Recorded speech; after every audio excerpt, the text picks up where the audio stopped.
Anong pwedeng ipataw na parusa na kahit sinasabi ninyo na wala sa batas, napakarami po nito.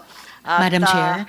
andito yung mga iba't ibang anti-graft, yung revised penal code, ang 2020, may technical malversation po, may corruption of public officials, section 4, andito yung code of ethical conduct natin, yung admin problems, ang dami po rito, tapos yung direct bribery, lahat yan pwede, di ba?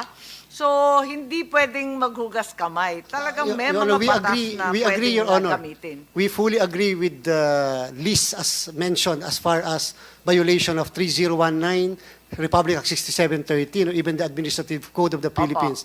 Pero, Your Honor, yung pong violation sa Omnibus Election Code ay unfortunately wala po. Tama. Nagkakaintindihan po tayo dyan, pero hindi pwedeng maghugas kamay na walang ipataw na parusa sa mga gumawa nito. Si Senator Risa lang po.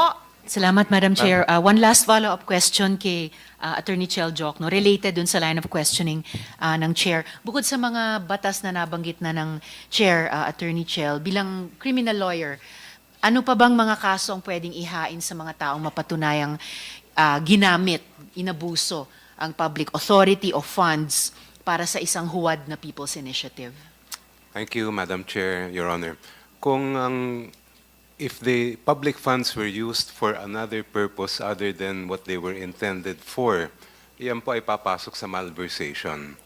Kung sa anti-graft naman, maaari din yan kasi meron na pagbabawal doon to induce another public officer to commit any violation of rules and regulations or the law.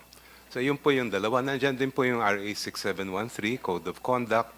Even the Ease of Doing Business Act actually has a penal clause that prohibits the giving of government services for a condition that's not in any law.